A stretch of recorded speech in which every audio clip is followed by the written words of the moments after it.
Yes, yes, people. That is a real video, by the way. That is my updated new intro for Fire Them Cannons.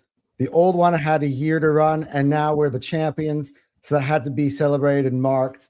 And by the way, also it's celebrated and marked because of such things. Look at this. I got both FTC co-hosts right here. Jake and Cal is back in the building with you to preview yet another opportunity for us to go ahead and lift major silverware. Only 1 week after doing so, getting the big one done. Welcome along. This is the preview, special Champions League preview of Arsenal against PSG. Yo, Jake, Cal, how's it going, my boys? Fantastic. Good. Very good. I'm not gonna lie, dude. Like watching that updated intro and then just seeing the trophy lift, still getting emotional about that. I'm not gonna lie. Like that trophy lift, man. Nah, man. I was just watching that and I'm like, I still can't believe it. I still can't believe we did it. Still tear up a little bit sometimes. Every single damn time I tear up. Like I was going back to watch All or Nothing. Sandeep. I went back to watch All or Nothing. It hits so much different now. I might have to do that. I might have to do that. I might have to. How many was it? Like a full season? Was it like a full season of a show? I think it's like I never watched it. Isn't there 8 episodes in total or something? Yeah, it's like a series. Yeah, I might have to watch that before. I never watched it. You never watched that? Oh, you got to go watch. I was that upset. Now. I was upset with the club. No, it's gonna hit really hard. No, but now it hits so much different. And you see all the Arteta outers. The guy goes, "Oh, we must get Arteta out of here, or he needs to get sacked today." And I'm like, and you watch that now, knowing what he's done, and you're like, "You're a fucking moron." The thing is, it's like, dude, that's gonna be. I'm so glad. I'm actually glad I never watched it because now I'm going to be watching it for the first time. It's like this is part of the journey. This is like what we needed to do. Oh. There's another one coming, Cal. They've been filming. They've been filming for 2 seasons. There'll be another one. There'll be another one, of this year, and I'm so excited to see. I'm so curious. All those moments. I want to like post Wolves, post Man City, a few of those. Like I think it's more in the low moments. I'm really curious to see how Arteta got the boys up.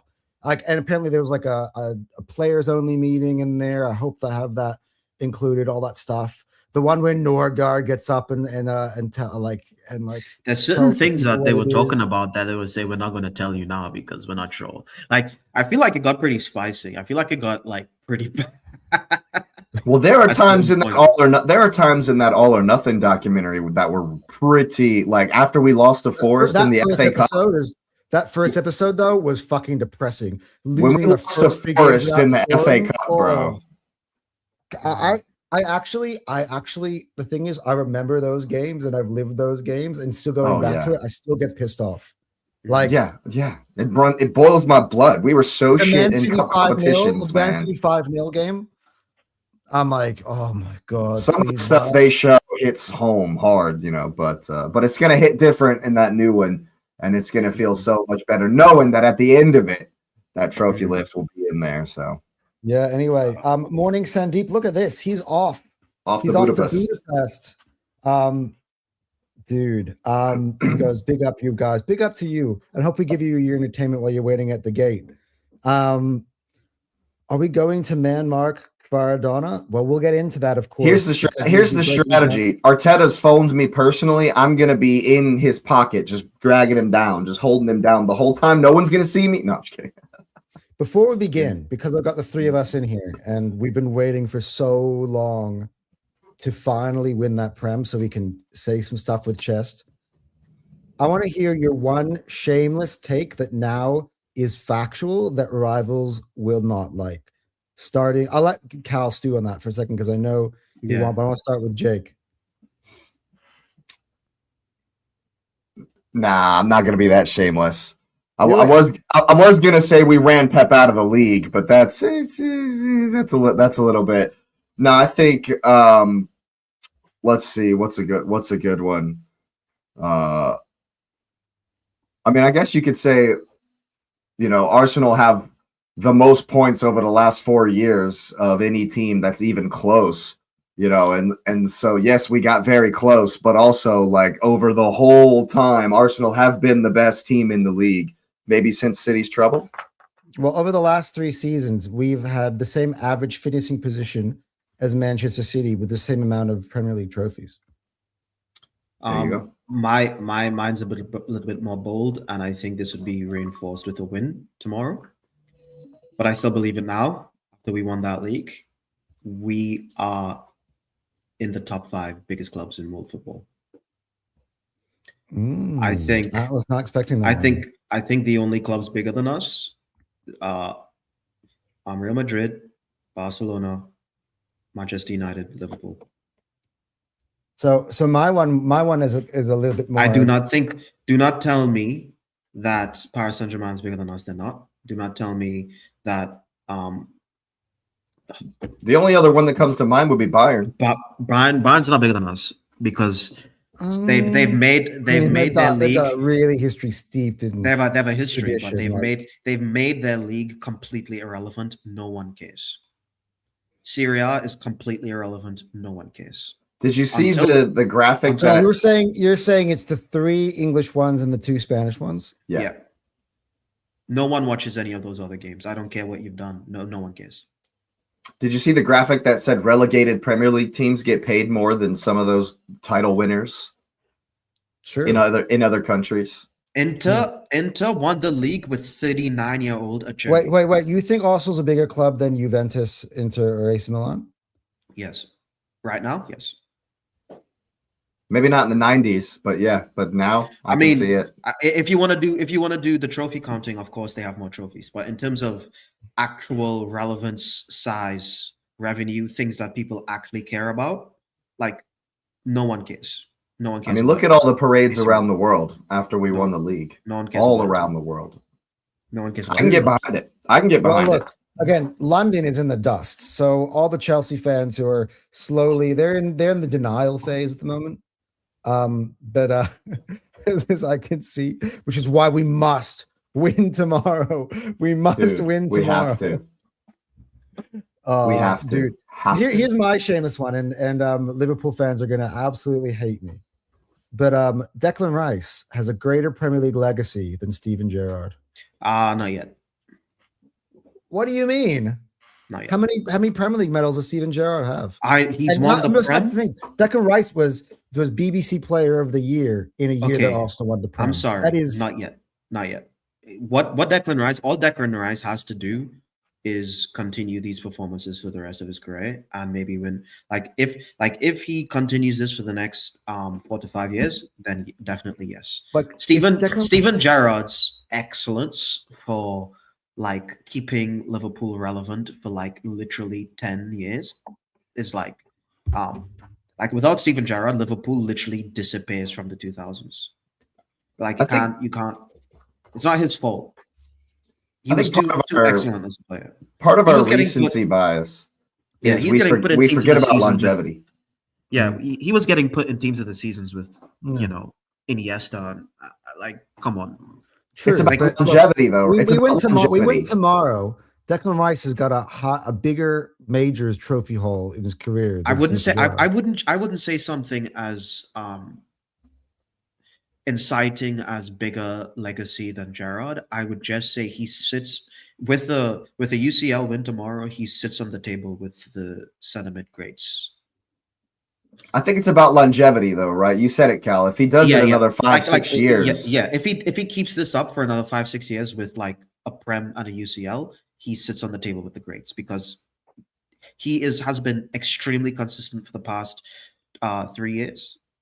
So that's why the greats of the greats, when you talk about Paul Scholes, Ryan Giggs, it's because they did it for 20 years. And Declan Rice's legacy expands beyond Arsenal as well because, you don't take a team as dog shit as West Ham and win a European Cup with them before they changed the shitty format. So higher level teams were dropping into the Conference League. That's right. Won that, left, then you go and put in minimum 8 out of 10 performances for 3 seasons and then end the trophy drought. If he proceeds to, and he's been getting man of the matches all the time, if he proceeds to put in a good performance tomorrow against PSG, wins the UCL, and then continues, maybe wins another Prem, and or whatever he does for the rest of his career at Arsenal, and then retires, he sits on the table. So he's already, so Declan Rice has just, all he needs to do is maintain the vibe, and he is on the table. It's just a longevity game now. But Yeah. At the end of the day, I think he's gonna. One thing that occurs to He's gonna be me there. though is that I feel like tomorrow is huge in terms of where the Ballon d'Or will go, because we spoke backstage a little bit about England and what Tuchel's done. Sup, rookie. But Vitinha and PSG beat us tomorrow, which let's knock on wood that does not happen. And he goes on to win the World Cup, and having already won Liga, and I think he might go on and win the Ballon d'Or this year. No, he wouldn't. They'll give it to Kane. If he wants the Ballon d'Or, he actually. I'm saying has to win. if Portugal also win the World Cup. If Portugal wins the World Cup, Declan, the only way Declan Rice wins a Ballon d'Or is if he. Yeah, but I just said Is it- Vitinha, Cal, not Declan Oh, I Rice. thought. You said Vitinha. I'm saying Vitinha. So I'm saying it will play a big role in. What are the odds of Vitinha to get the Ballon d'Or? Is he Long. that high? Long. But he would have all of the credentials. if Nah, that would happen. not Nah, playing for bro. the French league. Not for that. You French league. know for a fact the Ballon d'Or, A, is a popularity contest. That's dumb in my opinion. But B, they like strikers. They like goals. They like ticket sales. They like the guys that get you up out of the seat. If you're a purist, if you're somebody who like really loves the game and isn't, surface level fan, then yeah, Vitinha has been immense. He's been incredible. He's been amazing and is deserving of plaudits and recognition. But the Ballon d'Or, the people that vote for that don't give a shit about all that. Let me tell you something. This is how bad it is. If Declan Rice has a 10 out of 10 performance and doesn't score a goal, versus if he has a 2 out of 10 and scores the winner versus PSG, he will get the Ballon d'Or if he does that. The I second. agreed. Some sick I free don't- kick. I agreed. Winning both games. Winning both games. If he puts in a 10 out of 10 performance, wins the game, we win the UCL. If he puts in a 2 out of 10 but scores the winning goal, he will win the Ballon d'Or, scoring a goal in the UCL final. Guaranteed. Yeah, if he has a stinker in the Champions League final, scores the goal that wins, and then has a stinker in the World Cup final, but scores the goal that wins, they'll give it to him. He'll get it. 100%. He'll get it. Like, I guaranteed. hate that. I Yeah. hate that. That's how it works. That's what Ballon d'Or is, though. Yeah. It's not fair. It's not like a real. It's not a real award anymore. Yeah.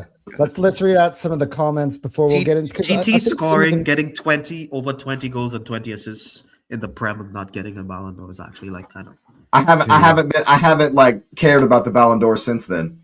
Yeah, to be fair. Since Pavel Why else did Nedved. Elise and Kane line up the Farmers League? Well, that's a great point, Ken. Like they like talk about Crystal Palace player and Tottenham Hotspur player went to Bundesliga and dominated it. Just to let that sink in. Ran them over. That's Yeah. kind of Luis bring up Diaz. some of my points in terms of what we're going to talk about Luis Diaz in regards looks to like- this game, Looks because like I a do top 3 feel ring like in the world because of the Bundesliga. players who play in the Premier League overall, because of the degree of difficulty, their stats aren't as inflated, and therefore that's why I believe that the players who play on the continent always kind of get that higher aura or favoritism when it comes to the general public, because they just look better. They get more freedom to look I'm better. sorry. If you're So- a football purist and you actually like watching the game of football, you cannot watch the Bundesliga. Like, I just watched the Yeah, I mean, highlights to of be that honest, league. I'm a big fan of the Bundesliga. I mean, before Dude, I watched it's not as good the now. highlights of that league. It's disgusting. As someone who actually There's no appreciates defending. defense. There's no Dude, defending. I'm literally watching you stand there and watch the ball. You Cones. actual pine cone.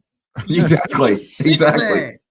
Dude, I'm watching the high. I'm watching. It's like, dude, like close him down. You literally just, dude, like, nah. Did you see the Freiburg game? Freiburg went up 3-0 on Bayern Munich, and then Bayern Munich decided, hey, we're actually in a game, and then came back and beat them 5-3 or something in like 10 second half minutes.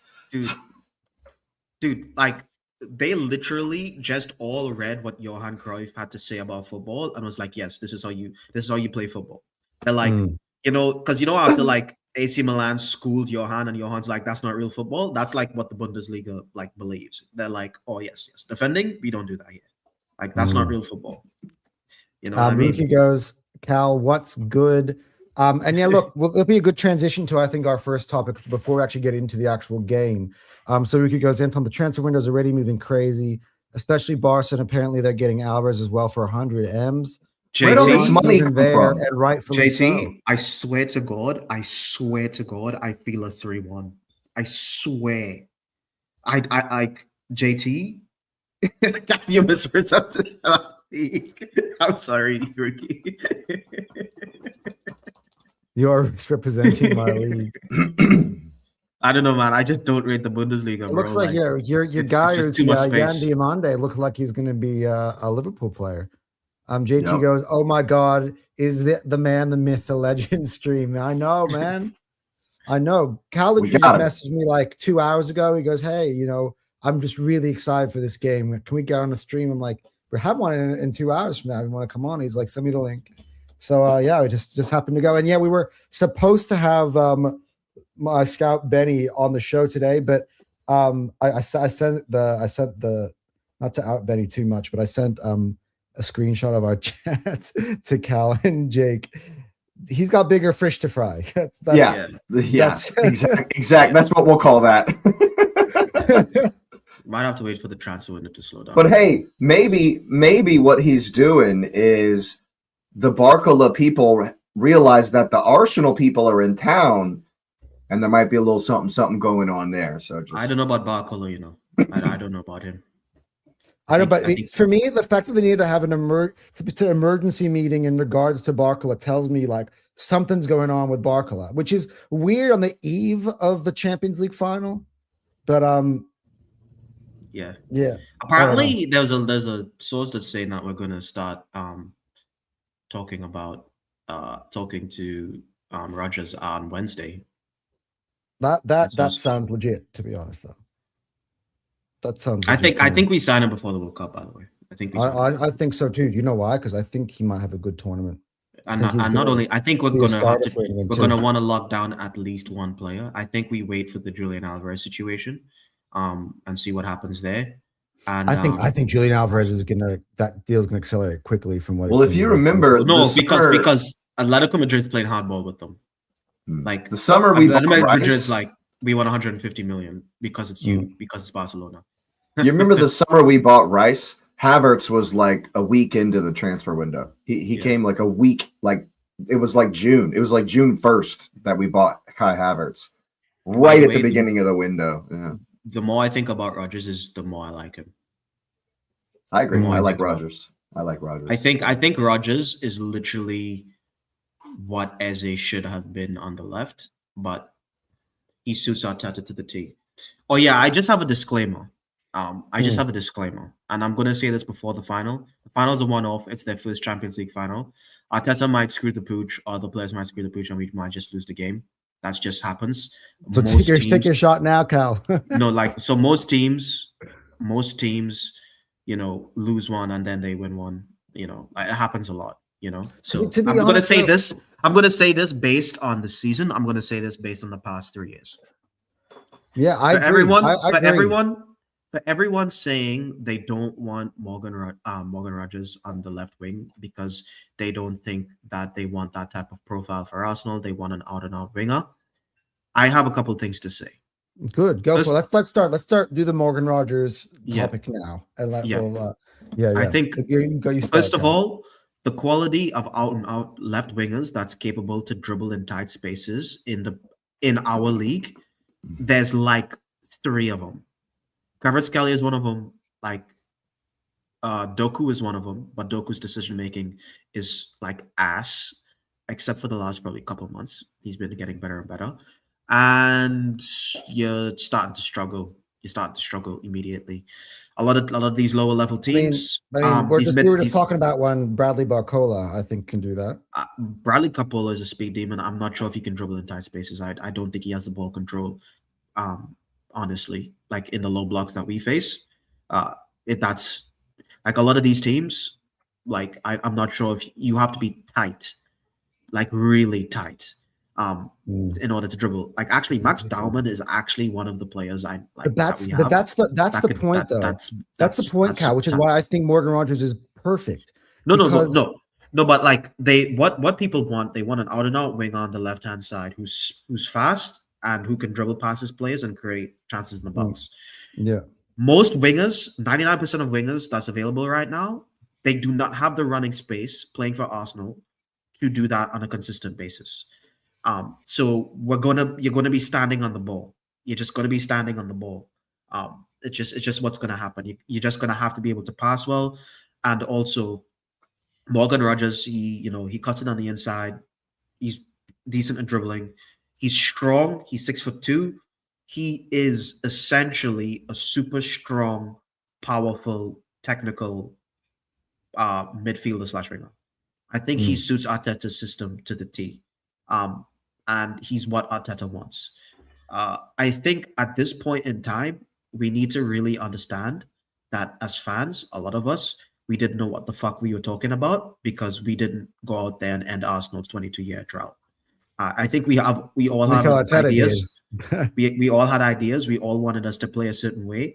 At the end of the day, we're not the ones who got it across the line. He stuck to his principles. He wants to play a football a certain way, and it's winning.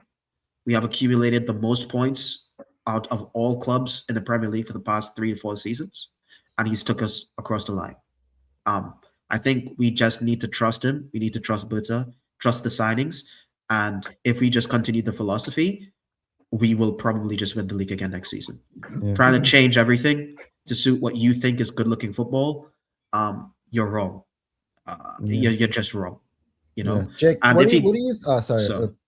So yeah, Jake, what do you think about all this? Like you watch a lot of the other teams around the league. You live stream all of them. You've probably seen Morgan Rogers play many times this season. What were your thoughts when you saw the link? Do you think it's a good fit with us? Like, what are your thoughts? I'm sure you thought about it over the last couple of days since that news sort of started to drop in your timeline.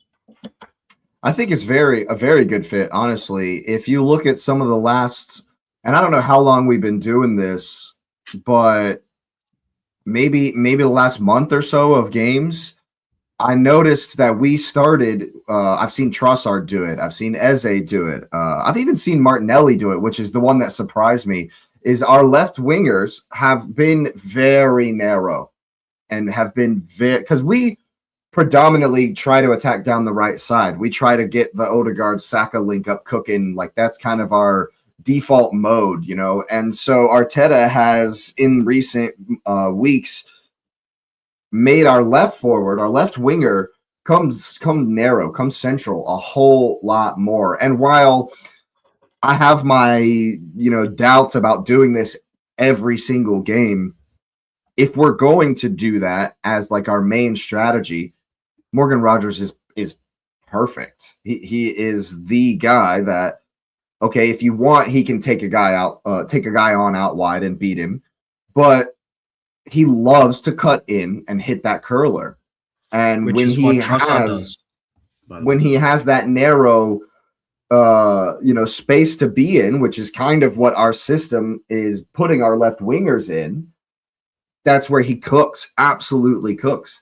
And so I think what we've been doing recently, he's an absolute perfect fit. And if you look at him and the kind of players that Arteta signs, Arteta loves that versatility. He just loves the versatility. That the fact that if we need him to shoehorn, say, Martinelli, if he sticks around, into the left winger position, he can.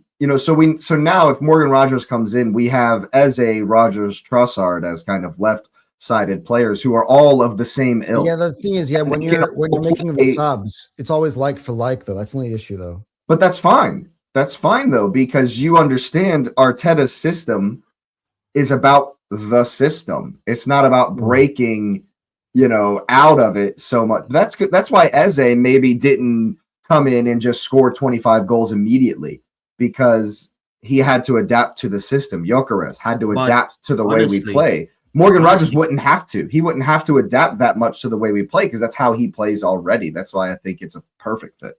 I think if Eze does what he did this season, next season, we still win the league because at the end of the day, we got Eze as a difference maker. He's not like we always knew that we can score goals in different ways. We've always done that. What we needed was to score goals in games to turn draws into wins. He's done that. He won us like 8 to 9 points by himself. City draw, them dropping 2 points, we gaining a point. That dink over the top for Martinelli, that's like 3 points. Newcastle, 3 points. Crystal Palace, 3 points. Both 1-0s. Just shooting out of nowhere because no one in the team is able to do that. No one in the team is just able to just bang, take a shot like that. Zubimendi did it a couple of times, but that's like as a specialty. And that's what we needed. So he did his job. And Morgan Rogers also has a rocket on him as well. And he's able to shoot outside the box because that's how you're able to break down these low blocks because we're going to continue facing him, guys. Messi doesn't exist in the Prem. We're not going to get a guy to dribble past 3 players and chip the keeper and score it in. It's not. That's not what's going to happen. What's going to happen? We're going to be scoring more set pieces. We're going to be shooting outside the box. We're going to be winning that. That's probably going to win us 20 points next season. Ever since Rogers scored that Classico, I think he's probably been on Arteta's radar. Oh, another guy that can take a corner kick or a free kick. Yeah. To be honest, I keep bringing out this game of all the Morgan Rogers games that impresses me the most, which is a blueprint for how I think Arteta's going to use him, is the game against Manchester United, the one where he literally. By the way, he also scores free kicks like a boss as well. But that game against Manchester United, where it actually wasn't one of Villa's better days. I remember watching that game at the time. They were in the title race with us at the time, right? It wasn't one of Villa's better days. And Man United, I thought, played defensively so brilliantly that day.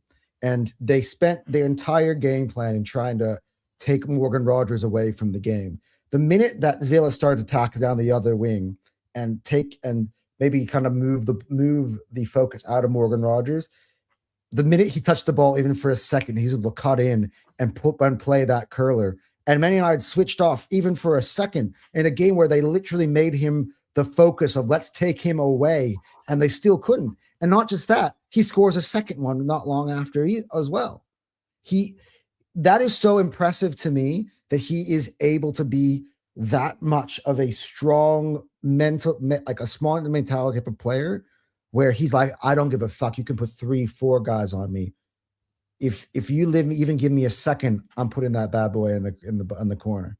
Well, think about it this way. Think about it this way too. When you're looking at Arsenal's lineup and you've got Trossard, Gyökeres, Saka, is the opposition defense, all right, we got to make a lot of plans for Trossard this week. Not really. But if it's Rogers, Gyökeres, Saka, and like you just said, Manchester United, their whole game plan defensively was to stop Rogers. So now you have, okay, we have to stop Rogers today, but also we have to stop Saka. So it might spread out the way opposition defenses double team. I thought you put Eze. Eze as your 10. You have to stop Eze too. Eze, Rogers, Saka, where the defense has to be far more balanced.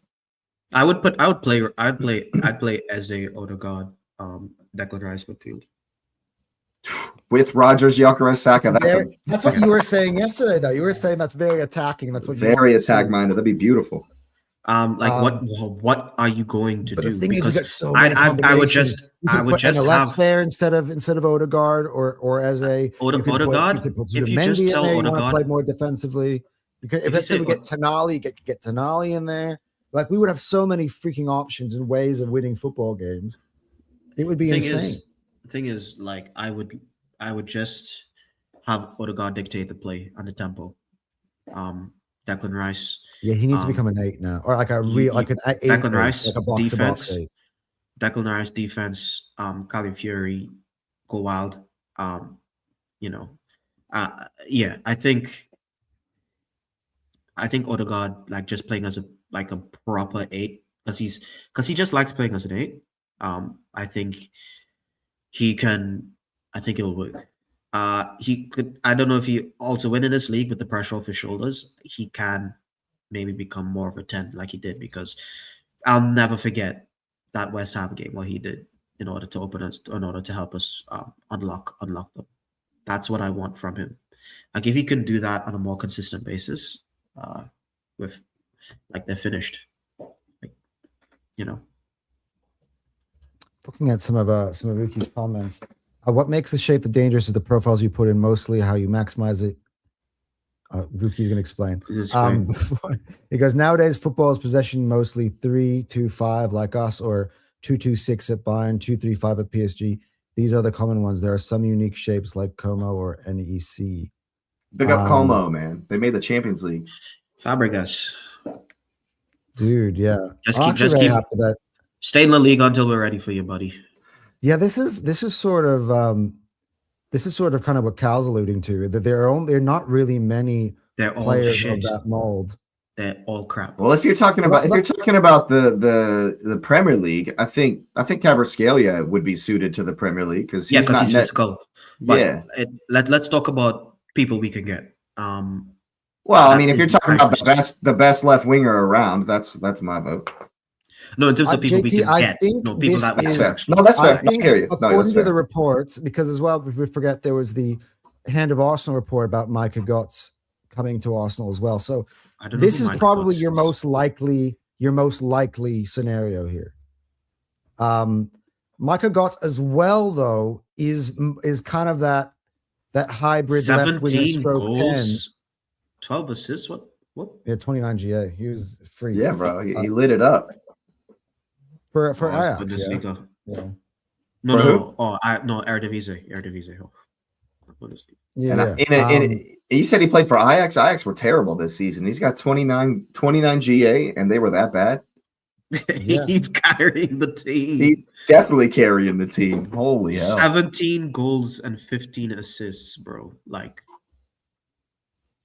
that's Rodgers. insane. But the thing is, I don't believe that Arsenal is going to invest that much. If you get Rodgers, you're not probably going to buy a Barcola. No, you're not getting him. This is why JT's comment, I would say, is more on the money, because you can bang out the amount of the huge transfer fee on Rodgers and get a good quality deal with Micah Götze, and they'd probably have a better. We only get Götze if we sell Trossard and Martinelli. If we sell but see, we won't. I see a world where you do it, because if you buy Rodgers, you already got Eze. You have so many of the Trossard profile, and then you buy Micah Götze, which is also of the Trossard profile. Like I think it's got too many of the same thing. I heard we were offering Trossard a year extension. You know, to be honest, this makes Martinelli staying the more likely option, because Martinelli offers you something different than the others. He's not staying. I mean, I hope. I've been trying to sell him to Newcastle. I was having a conversation with Ash and Kane, Cal, where they're like, "Who we get now that we've sold Gordon?" And I'm like, Martinelli, you can have him for 90 mil. 90 M's, yeah. Gordon's 80 M's. So thanks for inflating the market. I'll give you Martinelli for 90 M's. They obviously what is worrying is the Arsenal said that they're not selling their players for cheap. They're going to have a very strict policy. I think. Do you think that scares teams away? I think it scares us away if we want to sell Jesus and stuff. I honestly think Jesus goes back to Brazil. I kind of feel like that's where he's going to end up in the end. We need to offload him regardless. That $260 a week is killing us. Yeah, Jesus needs to go. Martinelli needs to go. Those two are non-negotiable. They have to leave. Yeah, well, see, I like this point. So JT goes, Rodgers is tall, physical, and Cal brought up a little bit. Can dribble, can do long shots, so unlock low blocks. Look at the duel success rate. He wins duels at a rate of a solid defender. That's exactly why Mikel Arteta likes him. I was going to say that's why Arteta loves him. He's trying to build a basketball team. And we can't play Eze and Calafiori. Calafiori is one of our weapons. Jake and I were having debates with some of the Gooners in the TFT Gooners chat. And the thing is everyone's like, I need a traditional winger, but Martinelli, when he's in there, just can't like he can't break it down a low block. Like the winger does not, the touchline winger just does not work with Arsenal. Thing is, newsflash, Bukayo Saka is not a touchline winger either. What he can't play touchline, he can't do that. But you know what I mean. That like he doesn't like try to speed demon his way past defenders. He doesn't. Thing is, he's very much more cautious and calculated in his approach. You can literally just get a young talent for like 10, 15 million and your fast run. The other part to it is though, by the way, guys, we've got a player who is 16 years old, who is probably the best attacker we have. He just hasn't matured yet. And so eventually you have to create a space for him in this team, because he's gonna, honestly, he's Dauman is like, I'm not putting him as a player, as in he's gonna get minutes, he's really good, but like if I'm trying to build a dynasty, like the only time I'm gonna be relying on Dauman week in, week out to win me games is like 2 to 3 years from now. Yeah, but you get what I'm saying though, like you have to like, in order, if you just keep him, let's say you keep him in a similar role to this year, eventually he's gonna grow a little bit more impatient. You have to give him a little bit at a time. Come on, he's 17, bro. He's 17. He's a child. You're overthinking it so hard. He's a kid, bro. He's a kid. He's literally getting subbed. You don't need to land. I can end this right here.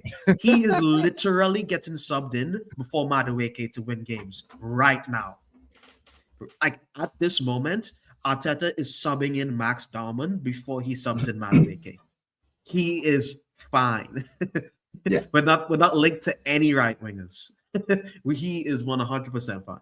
That's what I'm saying. That like we're talking about like in the need of touchline wingers. I'm like, Max Dauman is right there. You don't need to be splashing out on. But we're talking about the left. But we're talking about left wingers. No, but I think Max can play all across the board. That's what makes him special. He's 2-footed. He can play on the left as well. He can play down the middle. Too soon, right? Bro. You're doing too much too soon. Too much. Yeah, dude. Like he's a young guy. Let's put him in. Let him get comfortable with one role first, and then he can be the Carabao Cup star next season. See, the way I see it is, I have him next year, just the 17-year-old age, being like penciled in as immediate backup, and then by 18 he can be a starter. Because like Yamal at 18 was a regular starter. What is at 18? Like Saka's going to be what? 24, 29, 25. Saka's still young, man. I'm pretty sure. Is he no, like 24 right now. Saka's only 24 years old. Yeah, right so now. 3 years from now, Saka is literally. Does Saka ever have a birthday? I feel like he's been 24 forever. I think he's 25 now. And let's not forget that we'll have to figure out something to do with Ethan Nwaneri as well. Oh, he's 24. His birthday is the 5th of September. All right. Yeah, he's but by the first month of the season next year, he'll be 25. So Nwaneri isn't making it. No, I don't think he is. I think there's too many mouths. I'm just pointing out that's another body we have to find something to do with. We have to figure out what to do. I think Nwaneri,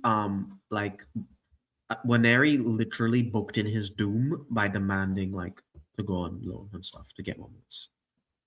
I think which made no sense to me, because I thought after he signed the re-up the new deal after Chelsea made the approach, I thought that was him saying, all right, cool, no, I want to be an Arsenal player.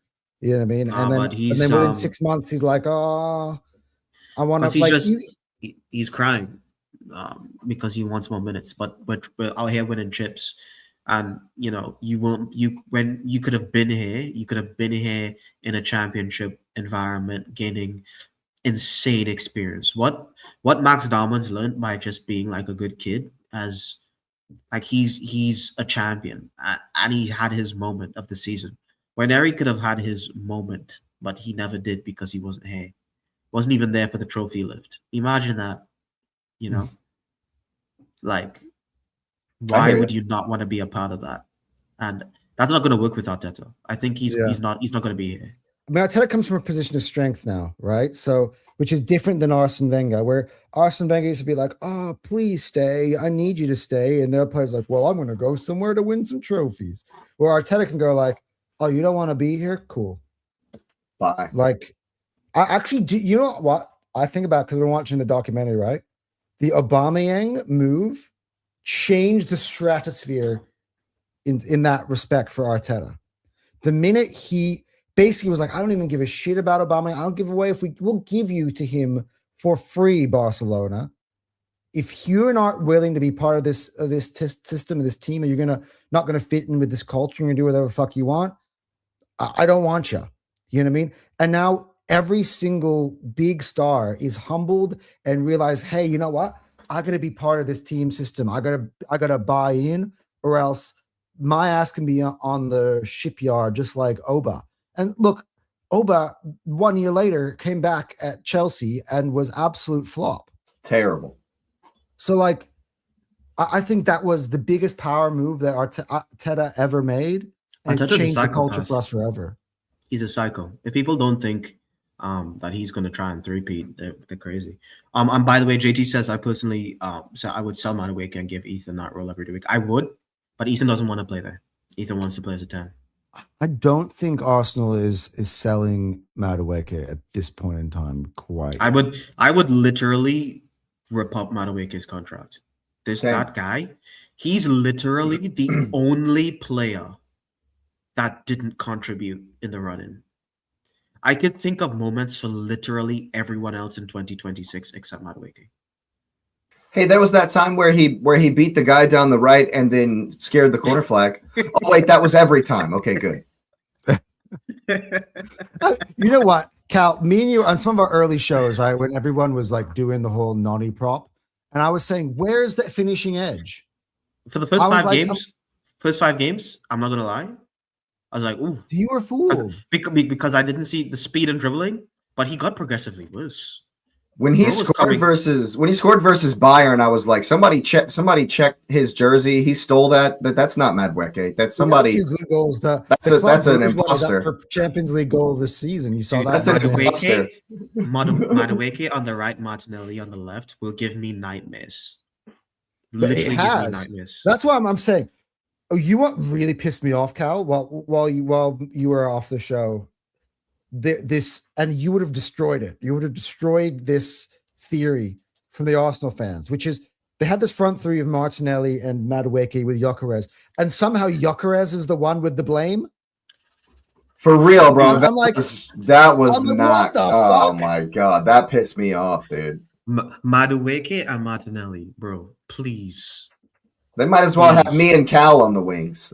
This is because of Madueke and Martinelli. I have Judge Mode telling me that our players are shit and Arteta did like a miracle. You know, this is the kind of chat I'm hearing because of Madueke and Martinelli. They've done damage to our championship. Do you know that they have combined 3 goals? Right, they have more minutes as a starting combination than any other winger combination at Arsenal. What? Oh, and we still did it. We did it with one arm tied behind our back. Big up Arteta, man. Damn. And then people they even did it on the last day against Crystal Palace. It kind of like stat padded that stat. Nah, I'm not doing that, bro. I'm not doing that. I'm sick of this. This is why Trossard had to step up, and he's such a big part of this chip. He needed to. Because the Trossard thing, makes sense because you heard all the stuff about him and his wife getting a divorce. That's what I think actually led to his drop off in form. Yeah. So apparently, Trossard got a divorce and Gyökeres got his girl back. It's crazy. Yeah, exactly, guys. That's what I'm saying. You know, Arteta has a theory. That's why he likes to have his players married. He's literally saying this because he that way he gets players who are focused and they don't have all these off-field distractions. The only issue here is that Trossard's marriage was ending, which is, you know. I mean, dude, what's more important, your marriage or the Arsenal? Come on. Right. Yeah, let's be real here.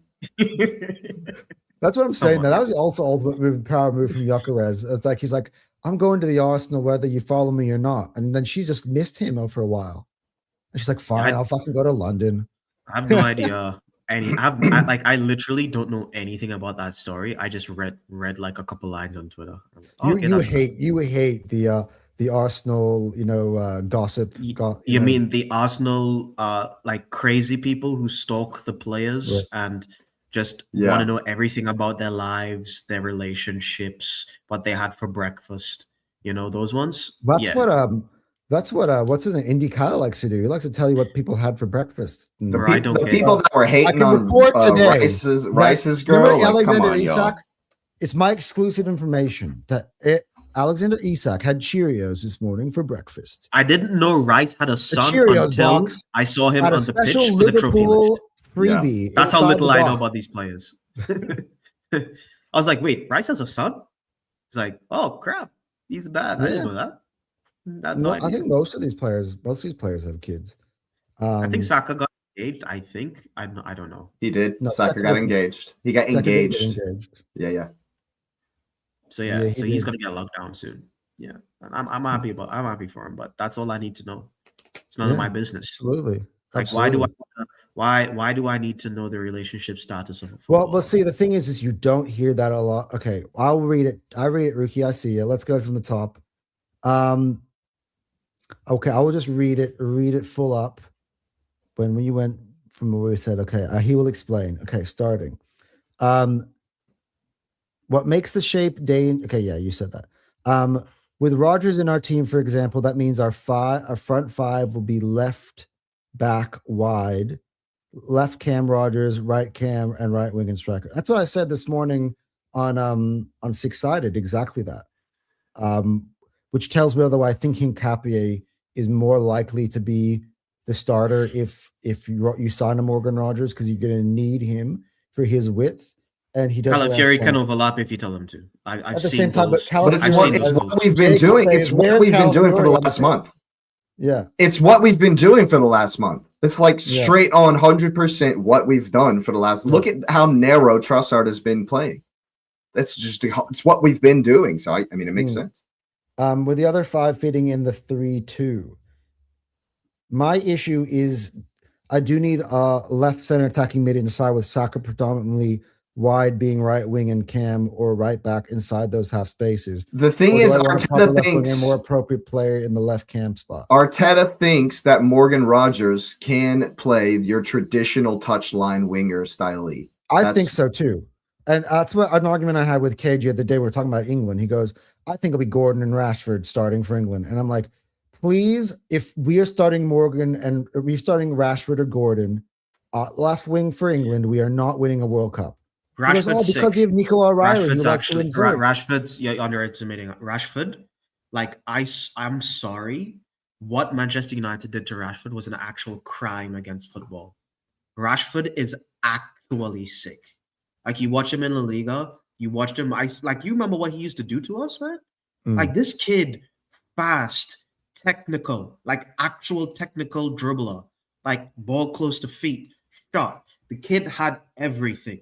And Manchester United scapegoated him, treated him like shit. You know, like, I'm sorry, dude. I would take Rashford today in our Arsenal team. You have any idea? Do you guys have any idea? I think Morgan what Rashford would do for us. Rashford would actually do better on the left and Rodgers for us. Rashford would bring them both. Like, bring them Rashford. Both. Oh my god, Rashford would. Rashford apparently is not staying at Barca. Apparently, I know. So he's going to be somewhere else next year. They don't want to pay those wages. It's just the wages. Like, if we got like JT said, if Rashford would go under 200K a week, I think I would do Rashford. Like, no one wants you. Let's do a simple 150K a week or 180K a week. You come in here, 3-year contract.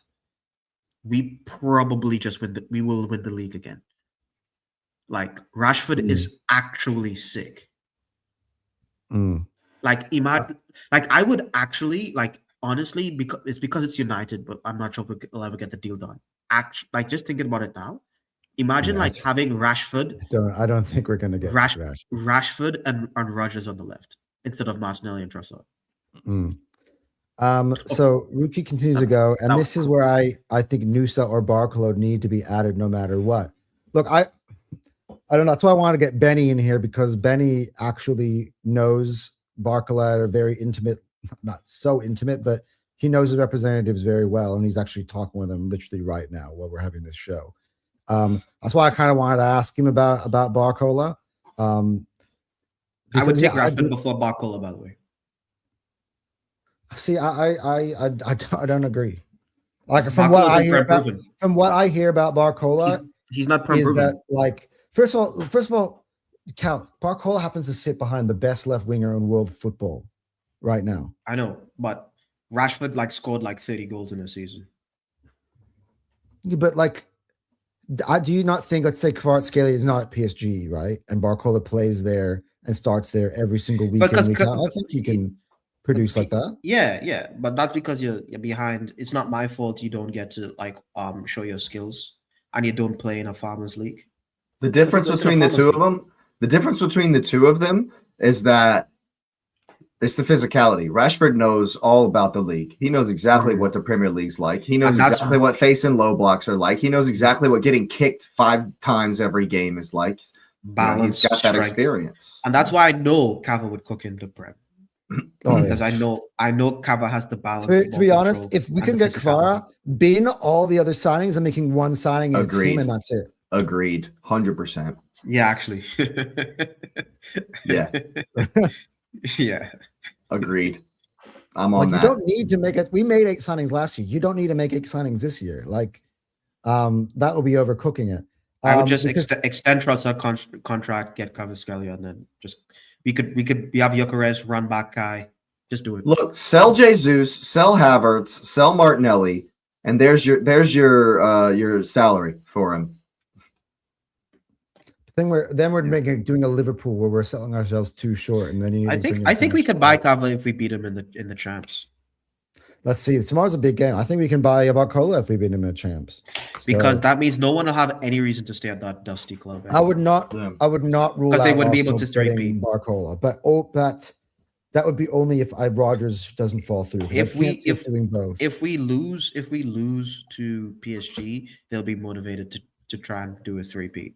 If we beat them, like there's no reason to stay anymore. Yeah, we can tomorrow's game could literally change the landscape of football as we know it. Please change the landscape of football. By the way, I had something to say about how important this win was potentially. Yeah, we'll get into it just a bit. We'll get through the transfer stuff. And literally dangerous, heading down the Liverpool tunnel. Slot literally lost 2 left wingers and decided to keep Gakpo, who wants to predominantly come inside. And signing second Verts and Ekitike can play left wing, but all narrow, closer to goal. Slot is an absolute he's the snowball. You can't compare us to last season's Liverpool transition because we're not going to be changing like they were. Yeah. Also, last season, let's be honest, Mohamed Salah had statistically the greatest season of any Premier League player of all time.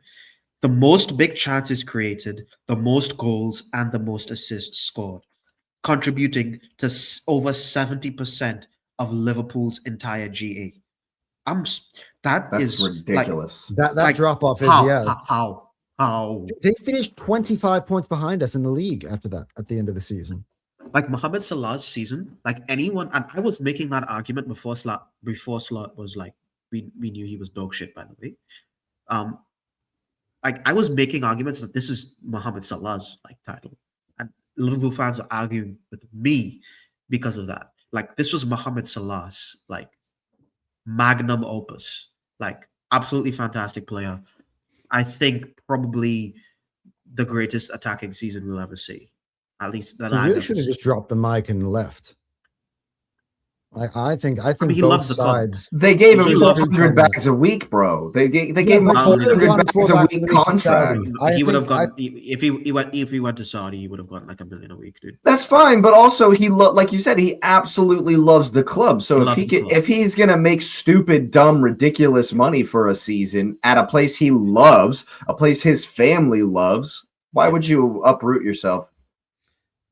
Yeah, I don't know. I just think sometimes when you're in your 30s, that's when you get your biggest contract. And as a footballer, I think that's a very dangerous move. But also, he just got a huge ass contract. Now they've just taken that money, Jake, and they flush it down the toilet. They've literally that's not Salah's problem. That's not Salah's problem. He can go to MLS right now and play with David Beckham in Miami, get a stupid, dumb, ridiculous contract, and make the same money.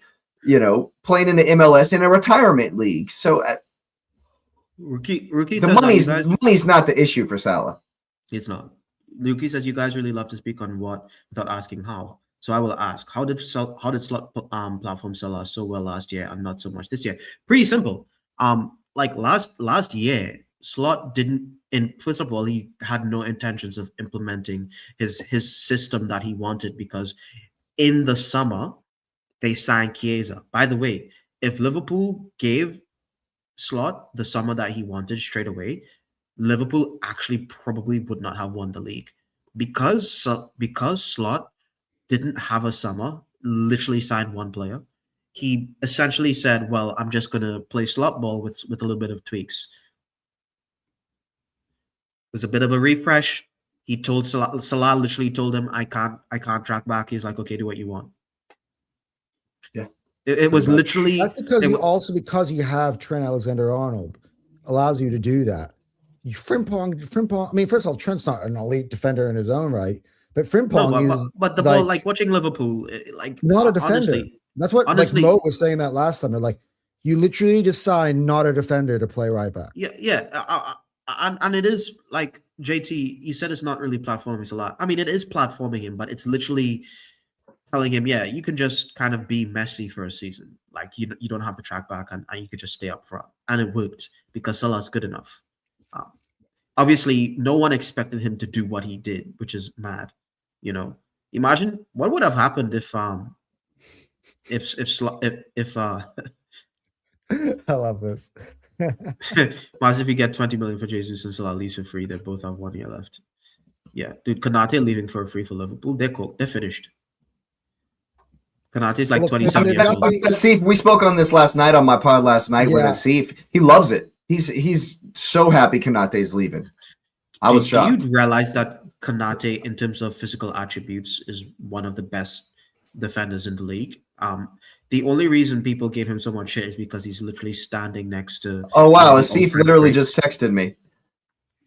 Not only that, he said, "Not Anton, the other guy in your preview show is spot on about our dog shit transfers and how Slot luckily didn't have time to make too many changes." Yeah, that's true. Anton, thanks, Asif. He has like, you just said Cal. Not Anton, the other guy. But like the thing is, I would still keep Konate because who like what there isn't really that much out there, and we all know that like defenders usually get better in their late 20s. Konate's young; he's 27, man. All right, well let's move on because we've almost spent an hour here without talking about the main event. But just to close up, this is kind of what I was telling both of you guys yesterday. I think this is how the window is going to go. I think the 4 players we buy is going to be Morgan Rogers. I think we're going to buy Krupi. I think the Alvarez train is gone. I think his now that Barca have come in and now Atletico have inflated the transfer fee, it would be crazy if then that falls apart and then they sell Alvarez at a cheaper price. I don't think that's happening anymore. Does that mean we're keeping Havertz? I said that. That's one of the reasons why I was upset about it. Because I have to park that. If we keep Alvarez, we might keep Havertz. Yeah. If we don't get Alvarez, you'll keep Alvarez. That's what I'm thinking. Yeah. If someone comes in with a good fee, we'll sell him anyway. I hope so. Yushki goes, think on that. He's been at odds with us on this Havertz agenda every single episode. Does he like Havertz? Yes, he does. I'm emotionally attached to Havertz, but in terms of what I need, no. I'm not emotionally attached to Havertz at all. Me and Jacob in the Havertz hate crew. I've been consistent though. I've been consistent. I hated when Havertz came in. The only problem I have with him is the galaxy braining. So you don't know where you put him in the team. And when I see him in the starting 11, I literally lose my mind. If Havertz was on, it's either in the 10, which I know he's going to get dispossessed. And then when you put him in the 9, it means like Victor Gyökeres isn't starting, and he blows chances. And then it's like you put him in the 8. You know how that goes. Like I'm not putting him on the left of the. Havertz is one of the few. He doesn't fit into the team. I'm sorry. If Havertz was on like 120K, he'd be fine. I'd keep him. 100%. I'd be fine with that. Yeah. Because Havertz actually can change the game.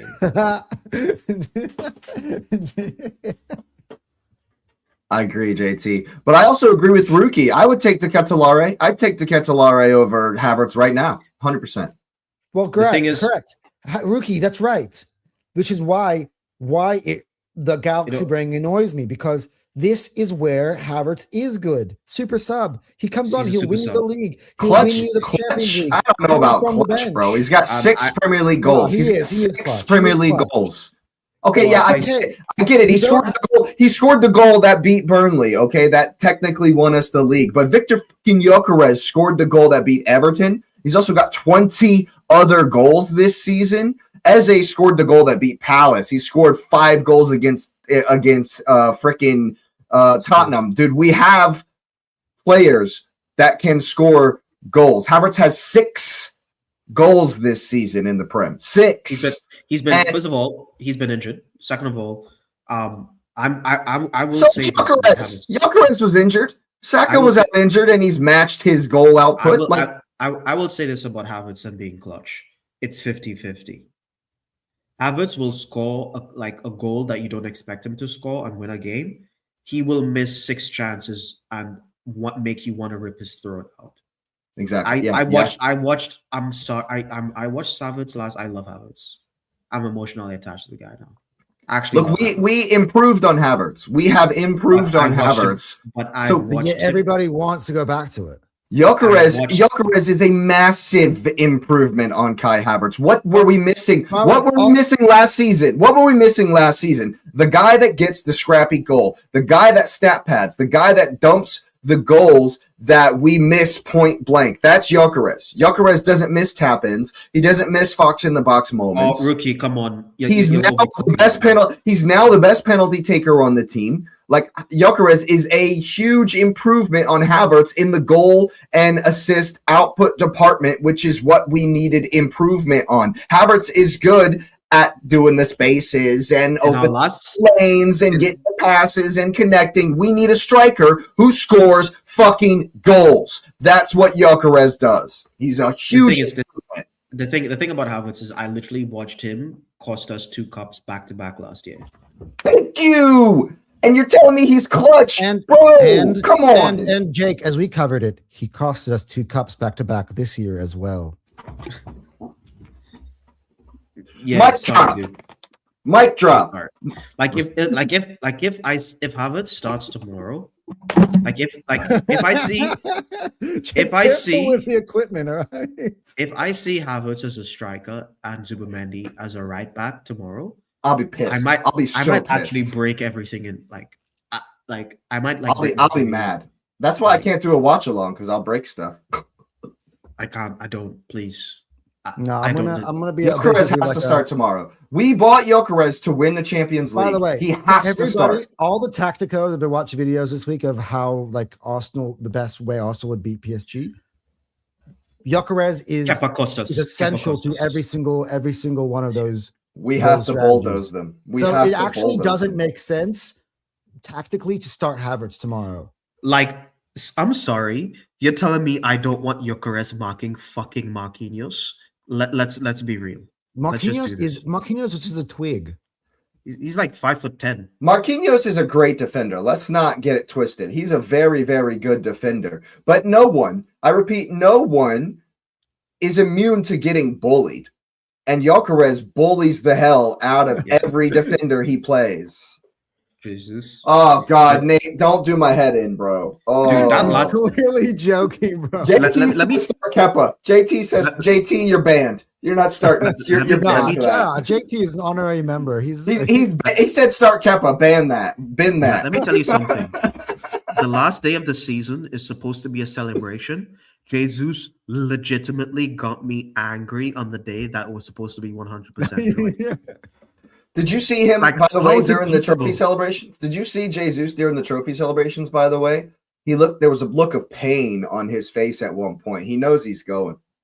Get out of here, bro. He's saying he wants to fight for his spot, bro. Come on, dude.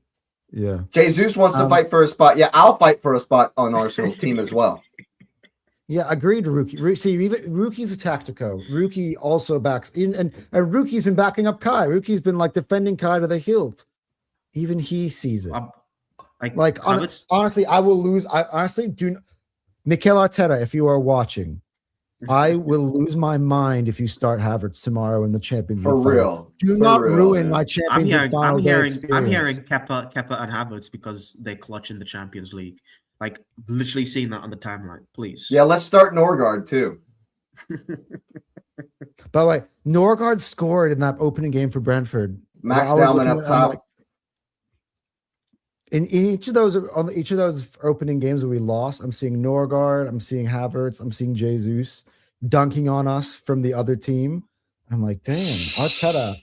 They even fit in. I feel like Nate is on all kinds of bro, banter settings today. Stop. Stop it. We're never going to see that again. Nate's going to open up the can of worms of the. I said maybe you put Zubamendi. Dude, like, bro, if Zubamendi's at right back, bro, Galaxy Brain 5,000, dude. The fact that every single DM that we ever had on the Arteta has played right back at one point is disgusting. Yeah. He keeps doing this. Yeah, he keeps doing like, dude, it's not gonna stop hit. it. I'm sorry. Stop it. Nani would actually be a better left back. Hey, don't be making fun of my red cap. Don't be making fun of my red cap. It's the Arsenal cap. It's official. It's not a what's the Trump one? It's not the. It's not a MAGA hat. No. It's a make Arsenal great again hat. Okay. Honestly, what's the difference between Nani and Jeremy Frimpong? Not much.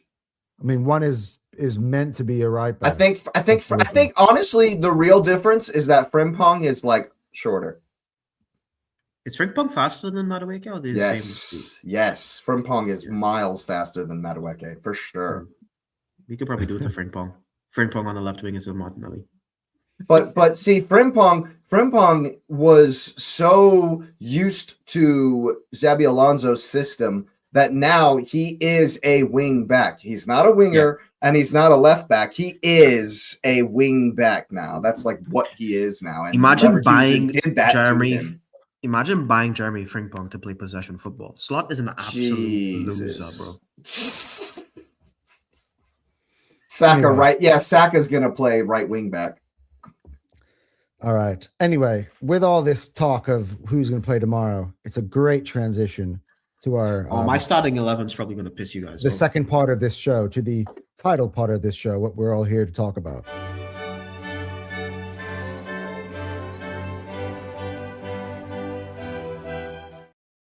Only took an hour and 8 minutes.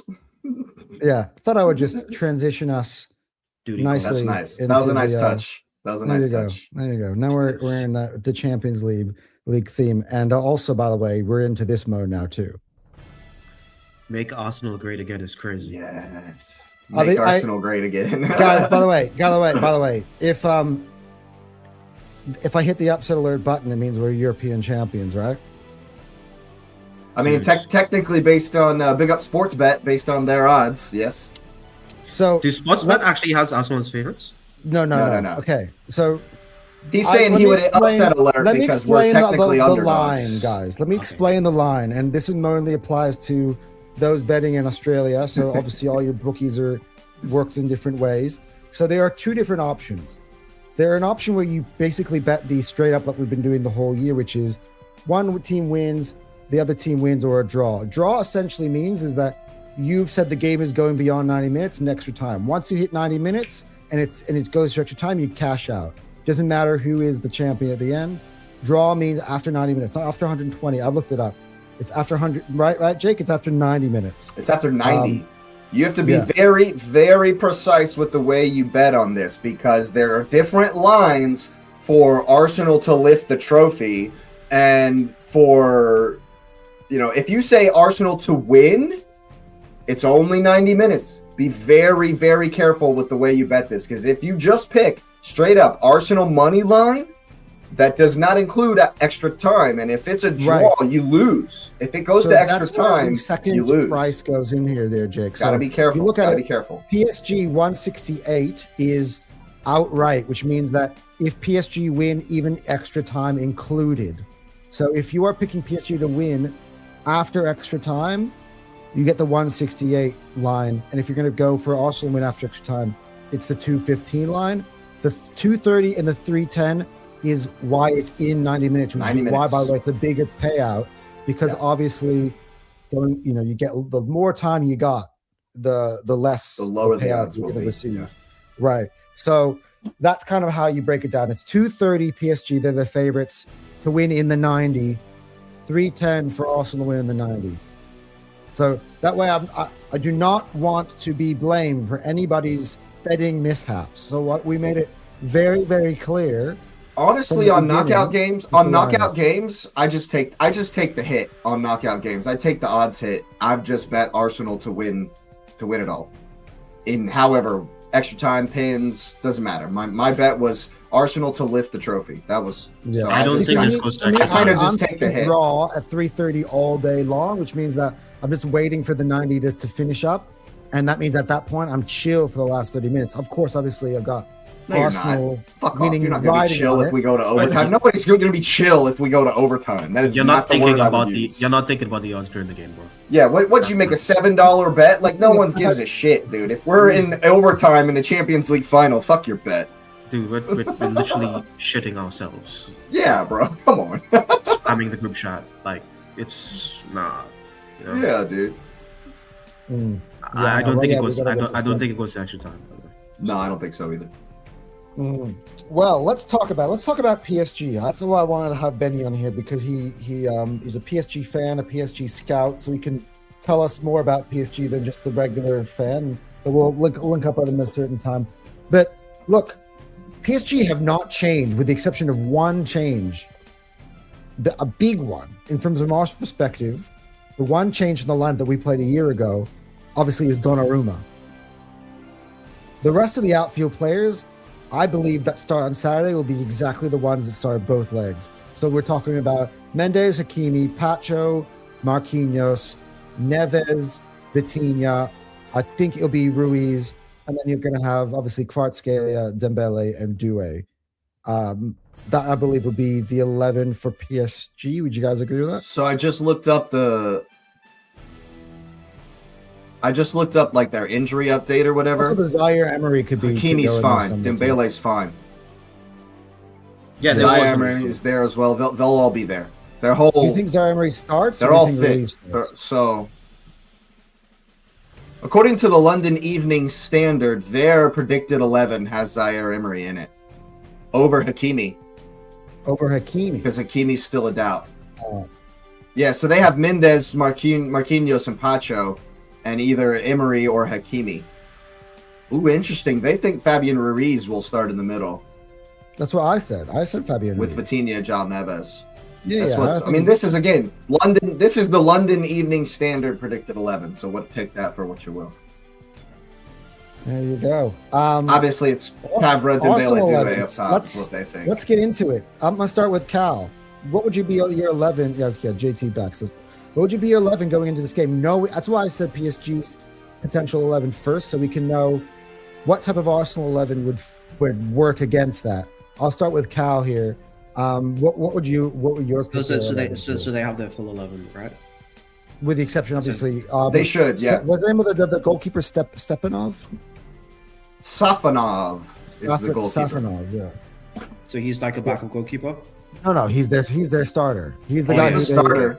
He's the starter Oh, okay, this okay. season. He was back No, up to there's another Donnarumma guy, a last French season. dude they brought in, and he flopped, and so Yeah. Safanov has taken his place. Yeah. Okay.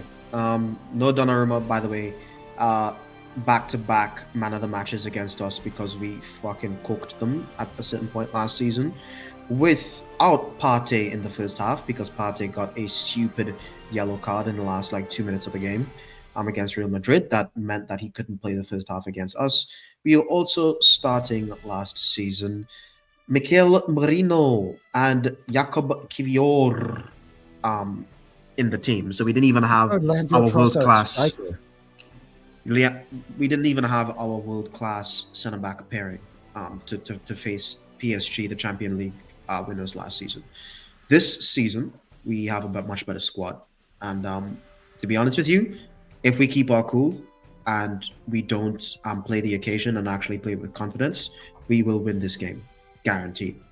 If we play at our potential, we win this game. And to win this game, what I would pick, personally, I would still start with Mosquera on the right-hand side as right back. unless he's getting absolutely cooked and we just need to change plans as an emergency. But we have a solid team. It's a team game. We can do this. Mascara, then Gabriel Saliba. Obviously, in the left back position, I would play Nkapie, mainly because Desiree Doué is just too much of a threat to have both Mascara and Calafiori at the same time. We need at least, I want 3 solid defenders in the back line, at least. Declan Rice as a 6, because since he got moved to the 6, we've been defensively so much better as a squad, and we just need to be defensively strong against them. And also Dembele, he loves to those late drifts into the edge of the box. That always happens. Desiree Doué, Kvaratskhelia, they love dribbling the touchline, crossing it back into those areas, so Dembele can have like an easy shot. Declan Rice will be able to cover those spots and stop those from happening. So I want Declan Rice as a 6. Also, I want to go more attacking. I love MLS. I don't think it's a game for him to start. I'm willing to bet it all on my captain, Martin Odegaard. As I want Martin Odegaard starting this game. I think he's just lifted the Premier League trophy. He has something to prove. I think he's probably going to step up. I remember saying this again for the Carabao Cup final, and that didn't happen. Odegaard, you have to have a good performance as the captain of our football club. I need to see what you did against West Ham throughout 90 minutes in this game. I also will play Eze as a cam, left 8, mainly because I want Odegaard to dictate play. Odegaard's very good at pressing, so I would love him to press, and I love him to dictate play. And he's also good at turning the ball. I want Eze as more of an attacker. I want him in that midfield. I need Trossard on that left-hand side. It's just so obvious. He's on form. He has something to prove. I also, obviously, Saka, and come on, Victor Gyökeres up front. I will take your lineup because that's got my death squad in it in some way, shape, or form. I'm there with you, my buddy. I love it. Jake, what about you, man? I think it's all, as far as what Arteta's going to pick, it's going to depend on what he thinks Enrique's going to do. And I think that Enrique is going to come at us and try to press the life out of us, because that is how we beat them 2 seasons ago when we beat them in the group stage, because we pressed the life out of them. And that's how they beat us kind of both games, really, in the semifinal, is they pressed us to death. And so I think they're going to come with that again, because that's been their most effective way of neutralizing us. And so with that being said, I think we might be hitting it long a little bit more. So Gyökeres has to start for me. And this game, as far as the midfield battle, will be won by who wins more second balls. And with that being said, I think it has to be Rice, Zubi, and Odegaard. And it pains me greatly because I'm back and forth on the Eze Trossard on the left-hand side. Yes, Trossard is in great form, and he is scoring clutch goals, and he's kind of come good at the end of the season.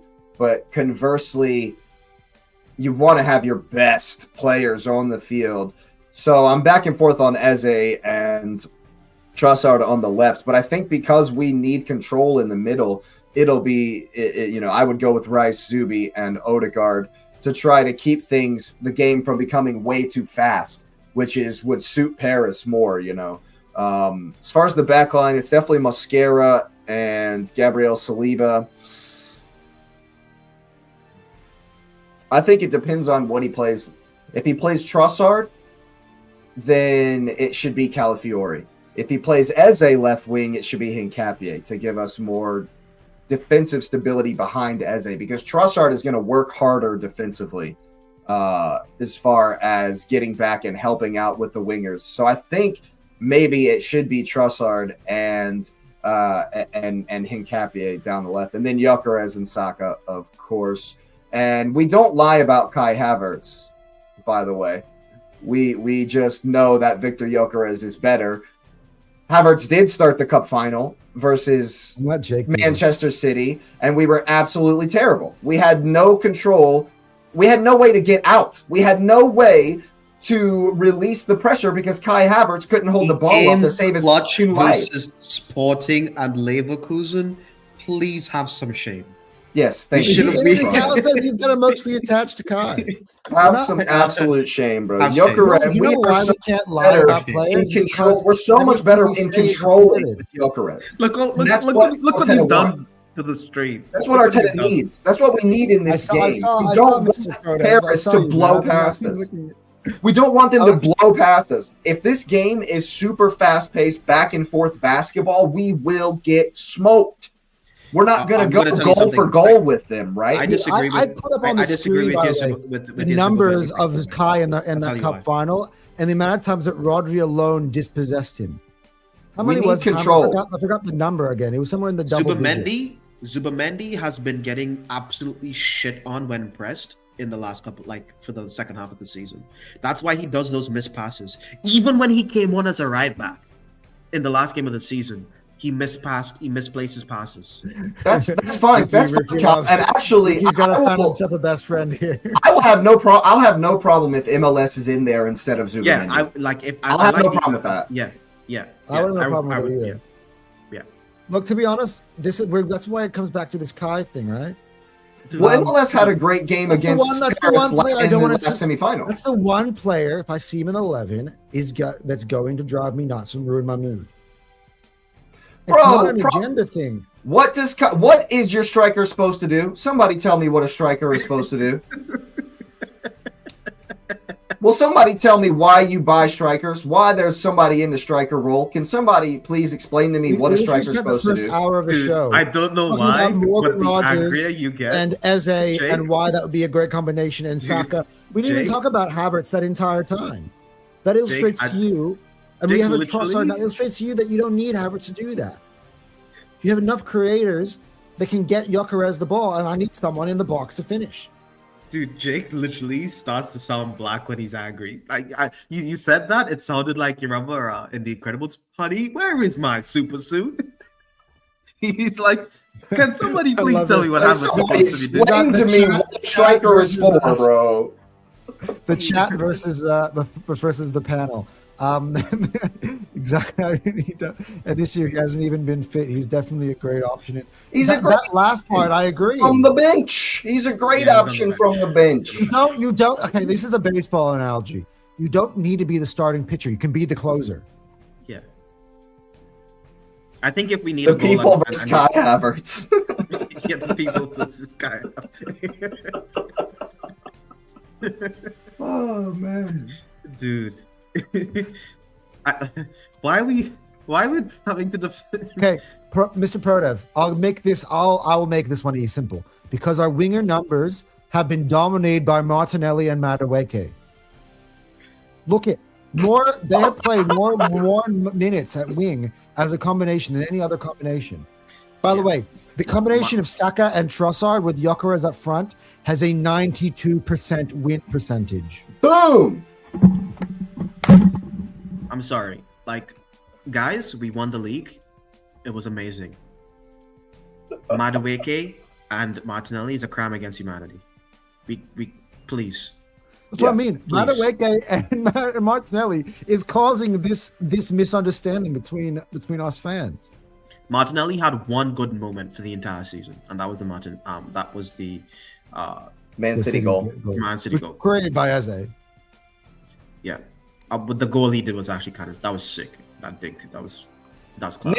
Nate the Gunner, bro. Nate the Gunner. He says we need someone that helps suppressing and control, playing the best team in Europe. We need technical players, dude. Gyökeres presses the life out of people. He absolutely works his ass off the whole time he's on there. He gives central defenders nightmares. His hold-up play, I don't know what people are watching. His hold-up play is miles better than Kyle Havertz. Miles better than Havertz. Dude, when he came in versus Burnley, when everybody was saying, I didn't think we looked nervous, but everybody says that Arsenal looked nervous or whatever. When he came in, versus Burnley, we immediately got up the pitch. We immediately held up the ball better. 'Cause When he won that throw in late, Almost immediately won a absolutely penalty as nothing. well. I celebrated like we'd scored a goal because I We understand going how minutes and he was on important the pitch. it is. He That almost is won a what penalty. we are going to need. We are going to need the ability to get ourselves out of the pressure that Paris are going to put on us. They're going to Exactly. come wave after We're wave not- after wave Yes, after we're wave, not gonna and we out-tech 'em. need to be able to break out of that like we weren't able to do versus Man City in the Carabao Cup final. They smothered us because Kai Havertz couldn't hold the ball up. Yeah. It's simple. And they're gonna have spells, guys. They're gonna have like 10 minutes, 15-minute spells where we're pinned in. We need the out ball. We just need it. As soon as Eucharist comes up, that relieves. You have no idea how we need our defense to breathe. Breathe. We need that, people. We need Well, it. I gotta And also, say, Martinelli is a super sub. One of our And, worst like, takes of the Martinelli's season. a Lenga in disguise. He's a I Lenga gotta in disguise. give Jake his props here, right? One of our worst takes of the season is that little 2-week spell where we got carried away and we thought that Havertz was the answer to unlocking Gyökeres, right? And we were already writing the obituary of Martin Odegaard, but we don't need Martin Odegaard anymore.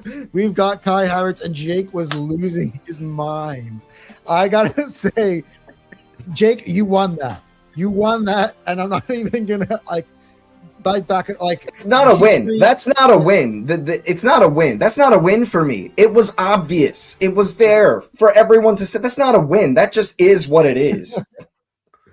Yeah. That's what I mean. I haven't been hating on him Havertz- the whole year. There were times where I Havertz was is a really super sub. Havertz is a super sub. yeah. He's Mariano Rivera. Rookie, we're not talking about Kai starting every game either, Rookie. We're talking about him starting tomorrow. Please, Yeah. God, no. No, like Martinelli's a super sub against By the way, Champions Leagues. if Pacho and Marquinhos see Havertz in the 11, they're like, Oh yes. yeah. Havertz inspires confidence in the opposition. Burnley inspired. He inspired. I know he scored a header, which gets the Yeah, that gets the glazing because he's able to rise above everybody. Like Gabriel hasn't done that multiple times this season. Like, Nah, I'm All not right. gonna downplay that goal. I'm not going to downplay it. Big ups, and I'll love him forever for scoring that goal, of course. Yeah. But that doesn't Havertz- make him better than Gyökeres. He's not better than Chris, but Kai Havertz is like I love Kai. He's Arsenal. That's See- fine. I'm fine with him staying. We have to start Gyökeres tomorrow. That's my whole Yeah. agenda. Yeah. That's the whole reason I have an agenda. I'm not Is starting we Kai. are better when Gyökeres is in the team. Simple as. I- And I by the don't way, like- I know you say that Kai is more technical than Chris. We're not gonna out-tech PSG people. Like I don't I know what apologize. Exactly. by the For way, sure, we're not. Rookie, I apologize for this 2-3 times already. I apologize. All right, it was the Prem League winning goal, and thank you. But he could do that from the bench. He could score the winner of the Champions League final tomorrow. From the Yeah, bench. Yeah, you could do that. Yeah, I you know what? That would be a player prop. Potentially is like Havertz to score from the bench or something like that. Like All Liga knows level defenders are club. But dude, you do know that like Prem defenders absolutely shit on like La Liga defenders and like Liga defenders. For sure. Like the Why lads do you in think? England. Why do you think Senesi went to Paris? Why do you think Hoyson? These are Bournemouth players, people. Bournemouth players. Big up Bournemouth. No offense, but Hoyson just went to not Real Senesi, you Madrid. mean, what's his name? Senesi went to the, Paris last season. The Ukrainian guy. You mean Senesi just went to Spurs? You're talking about the Ukrainian? No, Zabani. I'm talking about Zabani. Zabani, Zabani from last season. Senesi went to Spurs. Zabani went to Paris last season. I'm saying, look, the There Bournemouth are- defenders there are are getting games picked by the tied. best clubs There in the are world. games Like tied. There are. there are, not tomorrow. No, they're games for Kai. Or maybe tomorrow as a sub, but not. Well, yeah. By the way, the whole Gyökeres playing Farmers League defenders is exactly why he needs to play tomorrow. Because I'll tell you this much. What are we talking about? He scored 14 goals in the league this season. Jake and Kyle are gonna laugh at this because I shut this down. Because I was being sent yesterday screenshots of why by haters of Arsenal, right? Screenshots of why PSG is the team is better.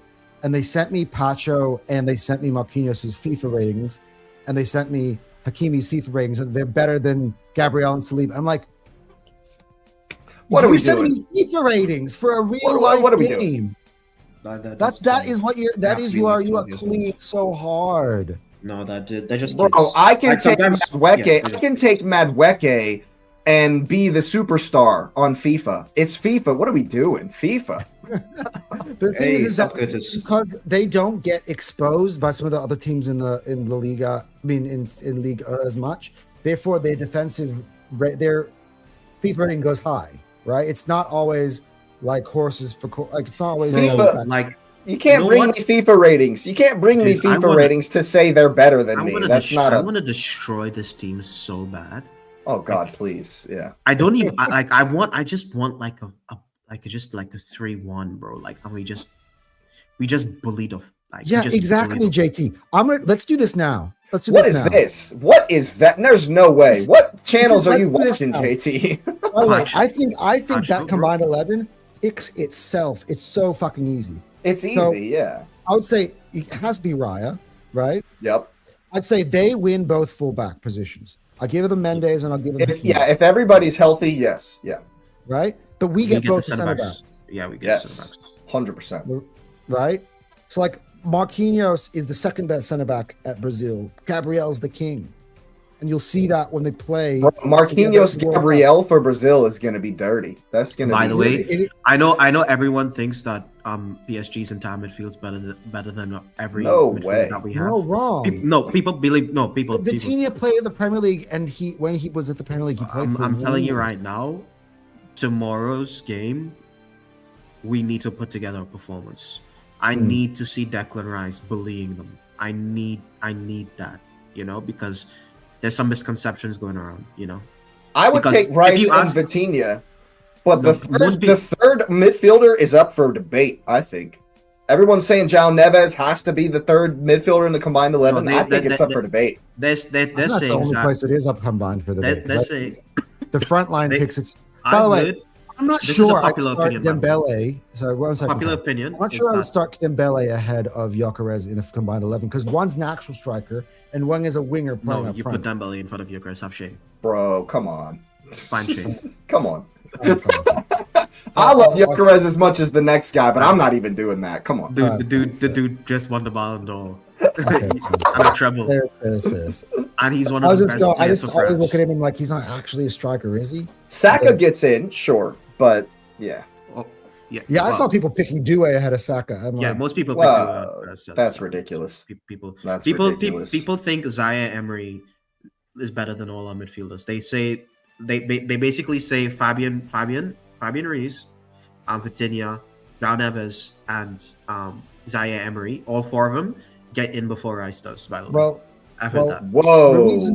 Ruiz Whoa. and Zubimendi are play together at Spain. I would say Zubimendi is the better of the two. Pump those Even. brakes, bro. For me, it's Declan Rice, it's Vitinha, and then we have a discussion. Is it Eze? Is it Odegaard? Is it João Neves? It's one of those three. I mean, to be honest, guys, if you put Eze in the PSG team, like similar to putting Elise in the Bayern team, I think Eze would be the starter.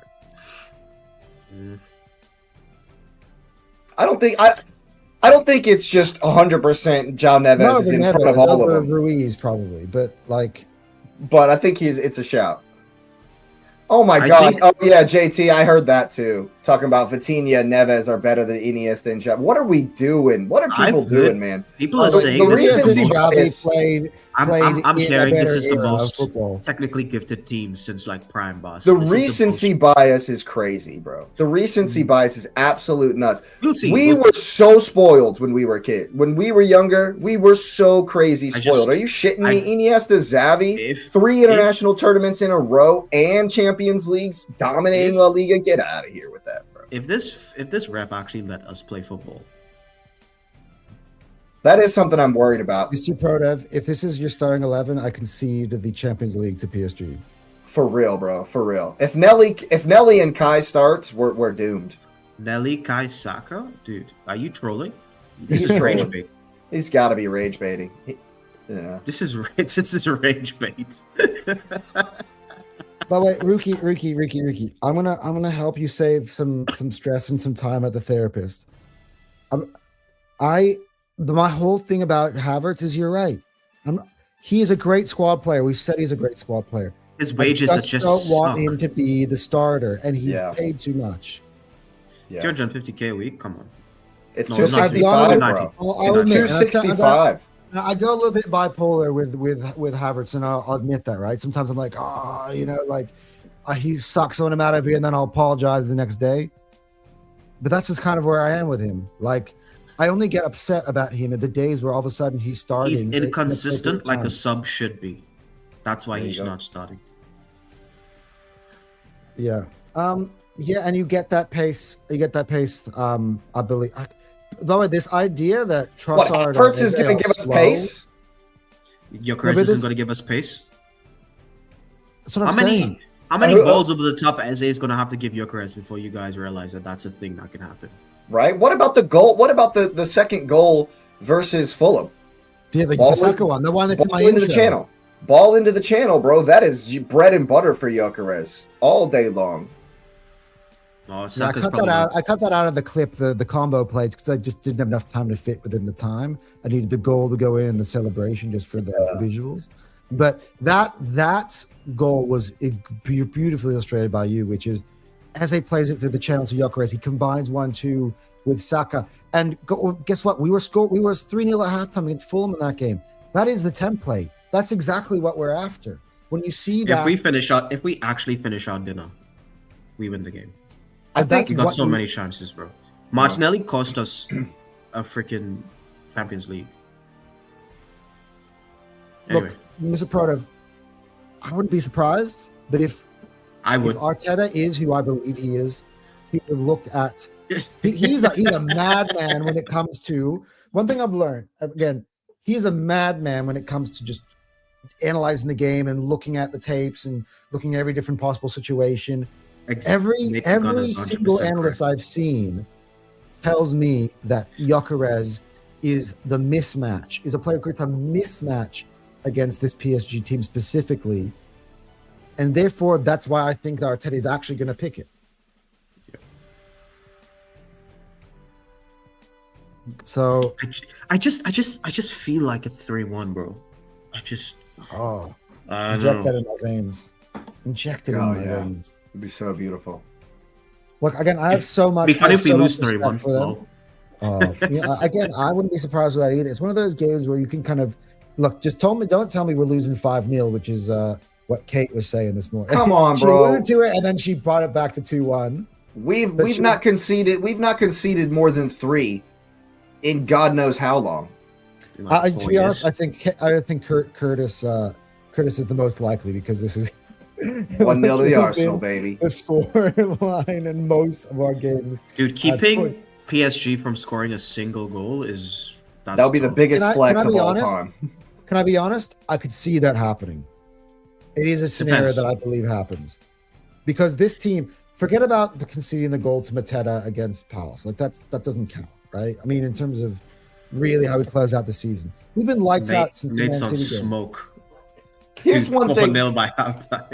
Here's one thing that I'm gonna go back a little bit on something I said earlier. You know, no one thinks that we can go toe to toe with them as far as just a shootout goal for goal. But if you look at the defensive record of both teams, we're statistically 3 times better than them defensively in the Champions we League. haven't even spoken about the They've creme de la creme. They've conceded 22 goals in the Champions League this season. Go for it, We've Kyle. conceded 7. Nate the Gunner, I'm just saying, if we come at our them secret weapon. and score early and often, 3 will be set pieces, dude. By I'm the way, licking my I lips. can see- that's I can that's see what I was blowing gonna them bring up, away. right? The height licking my disparity lips. between Arsenal players and PSG players. It's like He's Pacho. It's like insane. Pacho or Inshallah for them as far as tall players at the back. Chaos in the box. Boom. So I'm just delivering that ball from the corner away from Patrick, which is possible. JT, oh my God, bro. Read the next one. Read the next one. It's going to be 1-1. Saka is tired. Madueke on. He brings his F2 freestyle promo video and proceeds to run it out for his signature touchdown. Tries to cross it. It's a misplaced cross. Nobody sees it, and it just goes in the goal because it's so no, watch horrible. this. And Havertz gets like a foot And or a head. it comes off, it comes off the crossbar, and Havertz taps it in off his knee. I'd take anything, bro. I'll take it. I'll take that. Dude, I'll take it. I'll take that all day. I'll take a hat trick of own goals. And then we sell Yes. Madueke 60 mil to Bayern. Give it to me. Marquinhos scores all the goals in the game, but it's I would- 3-0 you know to what? the Arsenal. Curtis is I on would sell- smoke right now, by the way. I would actually sell In Madueke for 50 million. my vision, when I close Yeah. my eyes and see this game, do you know what I see? It's actually not Gabriel. I see us winning from a corner, and I see it somehow being Saliba. He's going to do like this. Big Saliba. I don't know why. Big It's the Willy. French. It's the French thing, like the French player dunking on PSG to win the Champions League. Yeah, bless you, Cal. I don't know why. Yeah. Like when I close my eyes and see how this game goes, I see a corner going in. I see it Saliba for some reason. I just see chaos in the box corner. I see Saka putting it near post goal. JC. Someone said earlier, I don't know if it was Nate or JT or Rookie or whoever, but they said that it's the same referee from the Atleti game where they didn't give us from the away game, the first leg. Oh no! And so there is, I mean, how much are they going to be calling in the box? They're going to be having an eye on our wrestling in the box.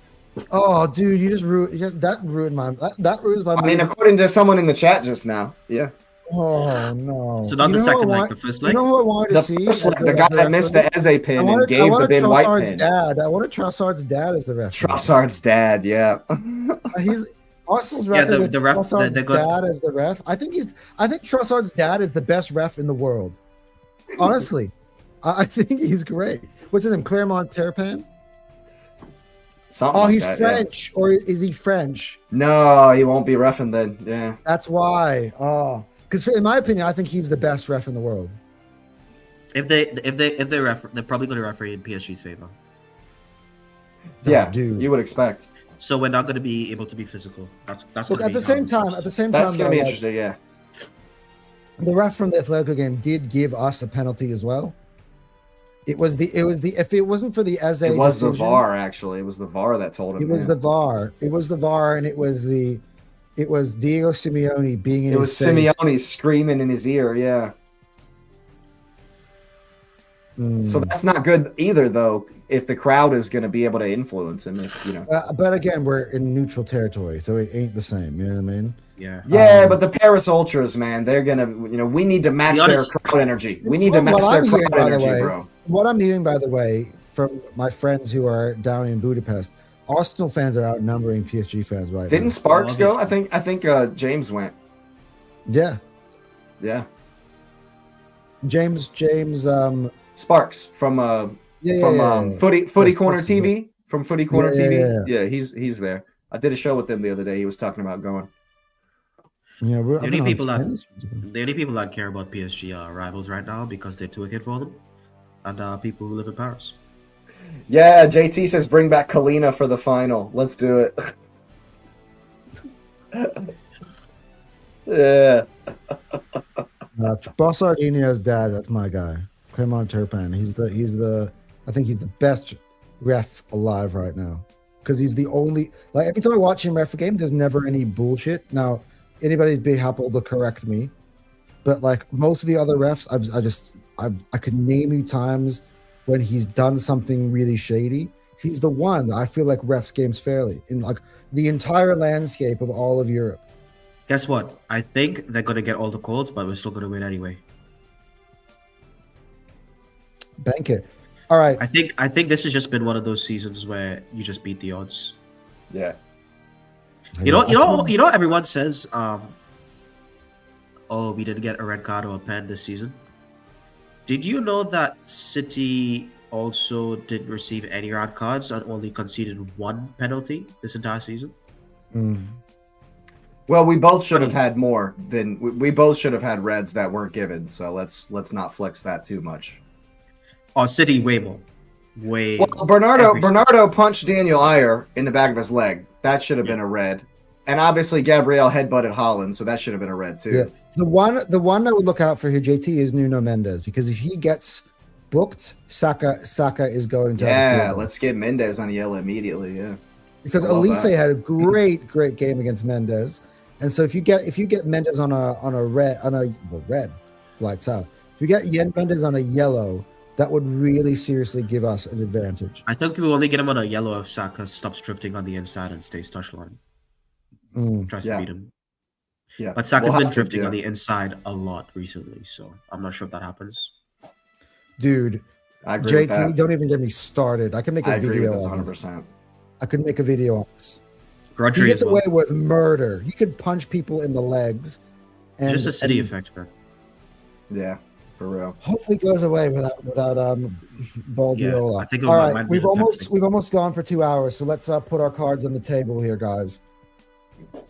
I feel like we're gonna have a clean sweep in terms of things going in the favor, but just humor me for a second. Let's use the betting odds, and so if you can say draw, it would be to say that you think the game will finish in 120 minutes, obviously, because that would be kind of where I would go if I was a bettor. I would just, if you think instead of the outright numbers, I would just do draw. That way, that you have a high percentage of winning and you get a bigger payout. I'm gonna start. I'll start. I think Arsenal win 1-0 from a sleeper corner. That's been in my head. I think that advantage that we have in the air over PSG will get them, and I think that Arteta is gonna pull off the ultimate defensive masterclass. Terry said it, and I agree with him 100%. If we get beyond 20 minutes without conceding, which I think is very likely, I think it's very likely. I know We they conceded in the first stunned one. us. We're gonna- They we're stunned gonna us when they. concede. No, okay, that's not what I wanted to hear. Thanks, Cal. What's gonna happen? This is what's gonna happen because it's Arsenal, and it happens every game, every time. We never do things the easy way. We always have to shit ourselves. So what's gonna happen? We're gonna concede. We're gonna play like absolute dog shit for the first half. It's gonna be 1-0. We come up the second half. We score. We score again. It's 2-1 for the rest of the game, and then we finish them off like Bayern. Boom. Bango. Love it. Bango But agrees. But Bango agrees with Bango that. doesn't agree or disagree. That was an agree. He agrees with that. We're gonna be pissed off, shitting ourselves. There's a halftime. dog walking down the hallway on the outside of the And apartment building. That's what that was, really. Then we'll do something in the second half. That was Kai Havertz walking down the hallway. Because everyone's gonna count us out. Because it always happens. That's just been the start of the season. We're gonna go down. Everyone's gonna count us out. Everyone's gonna laugh at us, and then we're just gonna win the game anyway. Jake? I was thinking it was going to be a classic 1-0 to the Arsenal, but as I was listening to you, I'm not going to be so arrogant as to think that even though we do have the best defense, we're going to lock out the best attack for the whole game. But we're going to get it done. I'm going 2-1. I don't know how it's going to go, but I think it's going to be nervy, close. I think it's going to be 2-1. So you guys all have it within the 90. Yes. Yeah. And I think I have it within the 90 as well. For some reason, I don't know. I don't see it going to the whole way. With If it Donnarumma does, in goal, I'd favor us. yes. If it does, I'd No favor us. I'll tell you Donnarumma. this much. Right? I think your One props thing for about this the game. Arsenal, if this goes to the penalty shootout, we're Arsenal. winning. Yeah, Oh, we're winning. I'll- We're winning the penalty shootouts. Yeah. yeah. If we get the I penalty agree. shootout, we're winning. Our penalty shoots have been like actually insanely. And this is where Arteta needs to keep the faith with Victor Gyökeres the whole time. I would keep him in there Yeah. the whole If it game. goes to penalty shootouts, Raya saves a couple, and then he gets put into like starts. We getting have put to into have all we kinds have of to have conversation. Gyökeres in the penalty shootout. Have to. like this is the last game of the season. What are we saving him for, right? Yeah. Make sure. Kai's actually make not sure too bad he's in there. that. Wait, he did miss a pen. In, Nah, Kai's dude, I don't want Havertz Leverkusen taking one, a even though it penalty. went in, made me nervous. Like all that Yeah, shit was bro, come almost on saved now. as well. No, As far as your Kyle props, Havertz is the though, guy who misses the pen on the shootout. That's the much. Jesus. Yeah. We're back at this again. Here we go. If we're looking for player props, I think you go with the most obvious. Dude, I don't think we've lost a penalty shootouts since like in years. Like we've been going perfect. Sporting in the Europa League. But that was like, yeah, I said years. Well, Yeah, you know, that was That's 2000 years. since the Champions League, since we've been in the Champions League. Yeah. Like for example, I remember when we went to pens against Porto. Those pens were absolutely amazing. Dude, you remember the Palace ones this season? Yeah. They went like what? Five, how many 5 for 5. 5 for 5. No, we went beyond that. Oh, did we? We went like 10-9 on. Oh, that's because Kepa kept diving to the same side. Is that the one you're Yeah, talking yeah, about? Oh my God, yeah. So it was 8-7 on penalties. It was 8-7. Yeah, Kepa yeah. tried his best to lose us the game, and he ended up doing it anyway. But Yeah, well done. No, but as far as your player props for this game, I think you just we go don't with miss them. pens. You go with the most obvious, which is Kvaratskhelia to score or assist, and Saka to score or assist. Kvaratskhelia is going to score one of those big name insane players. goals. We're going to be doing Big well, game. and Kava's probably just going to score some bullshit out of nowhere. One of them is going to do that. But they're just going to score from outside the box. At least one of them is going to do some stupid stuff like that, because it always happens because they have the quality. They'll get one of those. You can't go wrong with Dembele either. Dembele score or assist is also a good bet. What's the score, the goals over under? That's what I'm interested. It's probably big. Over under is set at 2.5. Oh, that's normal. Why is that normal? It should be 3.5, I think. Well, because of our defense, yeah. How well we defend changes that, yeah. And how well they attack. But 1-0 to the Under Arsenal, is that's the a favorite. bold. The favorite's at that's a bold. 177 actually with the bookie. So the under is the favorite, which is intriguing. Method of victory. By the way, the bookies agree that either team in extra time. No, they say either team in extra time is the favorite. Fair enough. Interesting. This game. I just can't. Also see on this game pens is the least likely result. Huh. Okay. On it's interesting on DraftKings, which is like my normal book that I use. 82% of the bets placed have been on Paris. Some sort of Paris bet. Only 18% are betting for Arsenal props and Arsenal win. Oh, that's because they have all the attackers, so you'd bet for. They're just betting on different PSG attackers to score. That makes sense. You know what? That's a population bet. That's not like DraftKings like telling Yeah. you to do something. That's what people Yeah. are betting. Yeah. The Saka score and assist, the Kvaratskhelia score and assist, they're pretty, for some reason, pretty low down the list on here. They both got really good value. Kvaratskhelia is Yeah. $2.30.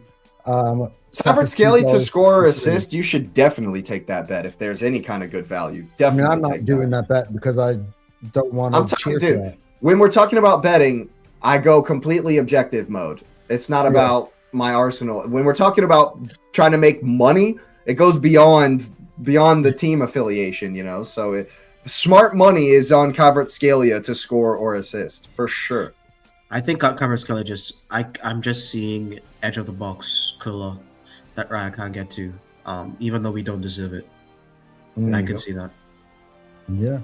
Yeah. But I think well, that's the only anyway. one they score.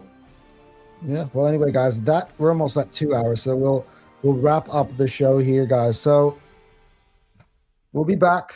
We'll be back after the game. I don't know. As depends. champions. Oh yeah. Arteta said it himself. Hey, we're winning that. We're winning. To be honest, you know what's interesting though?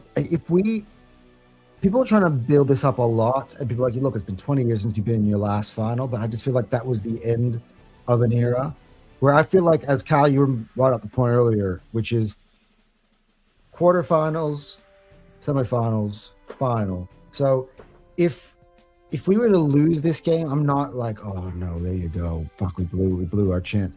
I think we might be back here next year. That's just what the trend has ended up being. I'm gonna say this. I really want us to do the double. Yeah. And just to end everything right here, right now. But I know this team's gonna continue to do great things. So we're gonna be here again. Yeah. And by the way, I think one more point I kind of want to make, which is Arsenal haven't lost in this tournament. Yeah, we're undefeated. Yeah. Undefeated in the tournament, and yeah, we're just wrapping up. We're undefeated in the tournament, and also PSG had to qualify, through the playoffs 2 years in a row. Like that's what like Terry was saying. In the old format, PSG wouldn't have won the Champions League last year, nor this year, because they would have been out. They wouldn't be there. Yeah. So it's like, it's actually kind of crazy. The consistency that Arsenal has put together is gone completely under the radar in this game. People are saying I think Arsenal have no chance. we didn't talk about the players' mentality, but just briefly, these players have something to prove. They have a chip on their shoulder. They're angry. They're determined. And I just think we're going to come with an intensity that is just like you wouldn't believe. Yeah, I would lean towards our physicality. I just don't like if we come in there and we don't put together a good performance, I'd be very surprised. Rookie, I've seen you being very pessimistic though. Like, you don't think we can keep up physically with PSG? I think the question is the other way around.